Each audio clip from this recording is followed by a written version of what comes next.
Assalamualaikum Bapak dan Ibu guru hebat. Pada video kali ini saya akan melanjutkan memberikan contoh jurnal PPG pada modul yang kedua. Nah, di sini seperti biasa kita buka dulu websitenya ya, Merdeka Mengajar atau PMM. Kemudian kita beralih ke sertifikasi pendidik.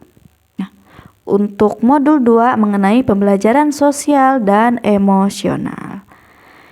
Kita selesaikan dulu rangkaian unit pembelajaran pada modul pembelajaran sosial emosional. Kemudian kita lakukan post-test dan yang terakhir kita bisa membuat jurnal pembelajaran mengenai pembelajaran sosial dan emosional. Nah, ini merupakan contoh jurnal pembelajaranku, yaitu menerapkan pembelajaran sosial dan emosional. Ini untuk covernya yang telah saya buat ya.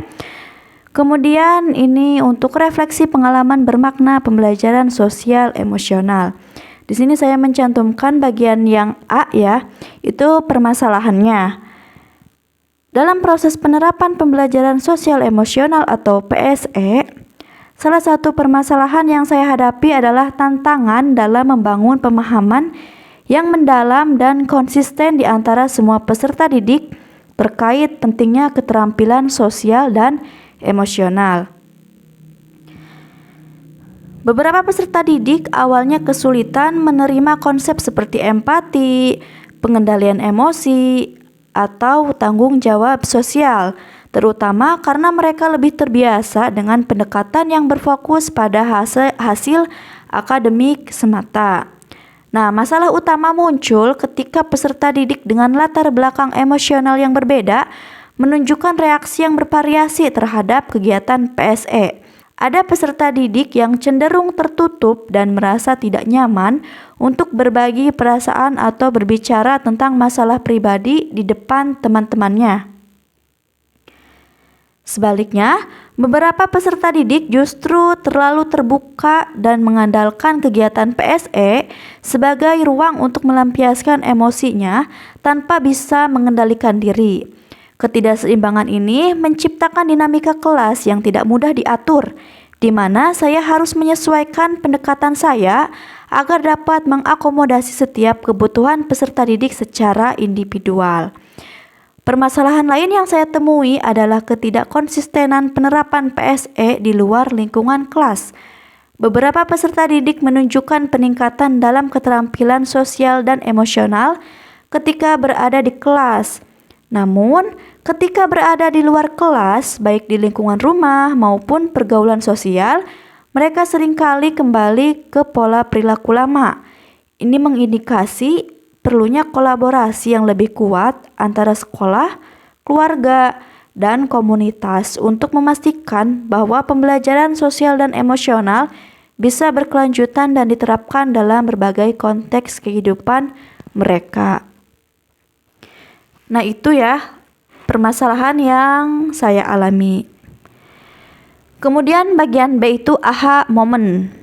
Aha moment dari permasalahan ini terjadi ketika saya menyadari bahwa penerapan pembelajaran sosial emosional atau PSE tidak bisa bersifat seragam atau hanya terbatas pada ruang kelas.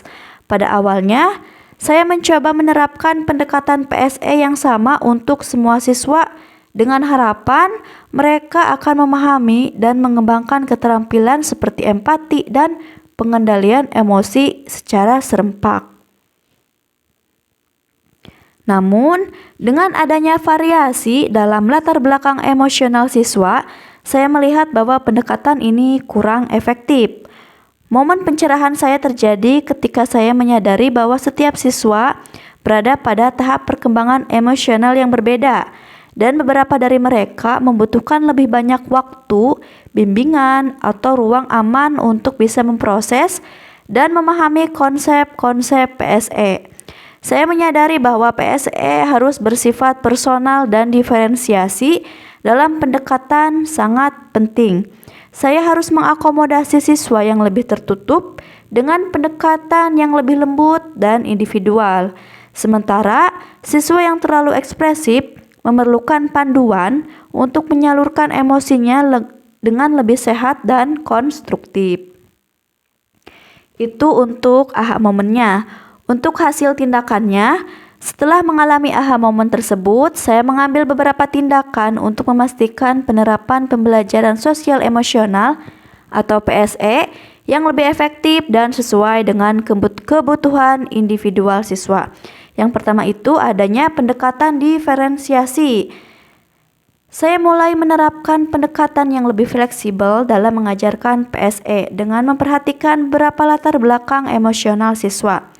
Untuk siswa yang cenderung tertutup, saya menciptakan ruang yang lebih privat dan aman agar mereka merasa nyaman berbagi perasaan secara perlahan. Misalnya, saya menyediakan waktu one-on-one atau diskusi kelompok kecil untuk memberikan mereka kesempatan berbicara tanpa tekanan dari teman-teman sekelas. Sementara itu, untuk siswa yang lebih ekspresif, saya memberikan bimbingan tentang bagaimana mengekspresikan emosi dengan cara yang positif, misalnya dengan menggunakan jurnal emosi atau teknik pengelolaan emosi. Untuk hasil tindakan yang kedua, pembelajaran PSE yang bertahap dan terarah. Saya merancang kegiatan pembelajaran PSE dengan urutan yang lebih bertahap, mulai dari aktivitas yang lebih sederhana hingga yang lebih kompleks. Ini membantu siswa membangun pemahaman secara bertahap tentang keterampilan seperti empati dan pengendalian emosi. Misalnya, kami mulai dengan latihan mengenali emosi dasar, lalu secara bertahap menuju diskusi yang lebih dalam tentang konflik interpersonal dan cara menyelesaikannya.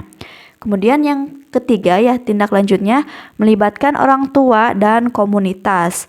Setelah menyadari pentingnya konsistensi dalam penerapan PSE di luar lingkungan kelas, saya mulai melibatkan orang tua dan komunitas dalam proses ini.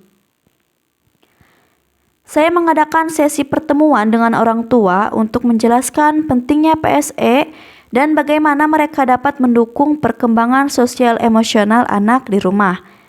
Selain itu, saya bekerja sama dengan staf sekolah dan lingkungan sekitar untuk menciptakan lingkungan yang mendukung PSE secara lebih luas.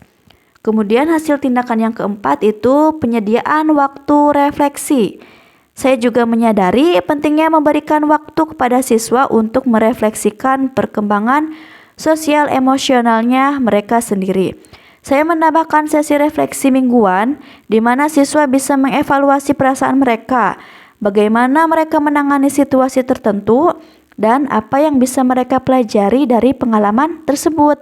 Ini membantu mereka menjadi lebih sadar dan bertanggung jawab terhadap perkembangan emosional mereka sendiri. Untuk bagian D-nya mengenai refleksi. Di sini saya mencantumkan atau saya menuliskan bahwasanya pembelajaran sosial emosional atau PSE membutuhkan pendekatan yang lebih individual dan holistik. Setiap siswa atau peserta didik memiliki latar belakang emosional yang unik, sehingga strategi yang diterapkan harus mampu mengakomodasi perbedaan ini. Kesadaran bahwa tidak semua peserta didik siap atau mampu memahami dan menerapkan keterampilan sosial emosional dengan cara yang sama menjadi titik penting. Dalam konteks ini, PSE tidak dapat terbatas pada ruang kelas saja. Kolaborasi dengan keluarga dan komunitas sangat diperlukan untuk menciptakan lingkungan yang mendukung perkembangan sosial emosional secara konsisten. Ini mengindikasi pentingnya program yang berkelanjutan dan komprehensif untuk memastikan bahwa PSE berdampak lebih luas dalam kehidupan sehari-hari peserta didik.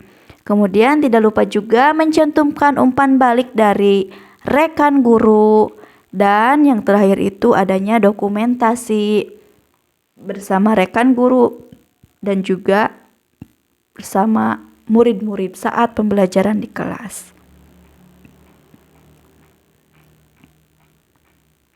Nah, mungkin sekian contoh jurnal pembelajaranku pada modul 2 yang telah saya tulis.